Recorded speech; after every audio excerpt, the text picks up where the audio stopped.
pinagkaiba ng iodized salt at rock salt. Pag-usapan natin yan, pare. Nung araw, ito lang talaga ang asin na mabibili mo sa palengke. Pagpasok nung 90s, nagkaroon ng parang asin law na sinasabi na lahat ng pwedeng ibenta na asin commercially ay dapat may iodine. Tsaka pumasok ang iodized salt.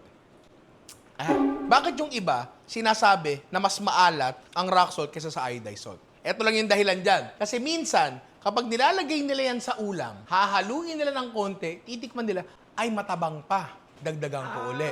Tikim uli, ay matabang pa. Tapos, pag pinakuluan nila saglit, sabay-sabay matutunaw yung rock salt, puputok ngayon yung alat, di ba? Ito kasing fine salt na to, lagay mo na sa tubig yan saglit, matutunaw yan di ba? So, halos instant yung palo ng alat, so hindi ka nagkakamali. Parehas kaming meron dito sa kusina namin na rock salt tsaka fine salt. Kasi parehas siya, may application yan may kanya-kanyang gamit yan For example, para sa mga bagay tulad ng popcorn, french fries, maglalagay ka ba ng rock salt? Hindi. Malalaglag lang yan. Pero sa mga bagay katulad sa akin mga inihaw na liempo, maganda dyan rock salt. Hindi ako naniniwala na mas maalat yung isa over sa isa, lalo na kung timbang ang pag-uusapan natin.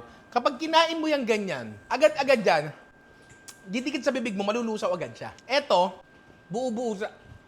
Kung yun yung paniniwala mo at mas masarap ang luto mo kapag iodized ang gamit mo, sige, gamit ka niyang pino. Pero kung ikaw, masarap ang luto mo kapag rock salt ang gamit mo, sige, gawin mo yan. Wala namang problema dun, pre. Kahit ano naman, ang importante, masarap yung niluluto mo, natutuwa yung pinapakain mo. Walang tama at mali. Kung saan mas masarap at kung saan mas maganda yung resulta, di ba? Alam mo ano pa maganda? Ano? Ito pare, Ninong Rye merch, wala pala. Diyan, lagay mo dito, Ninong Rye merch, ang ganda, available. Check out nyo na. Ngayon na, please.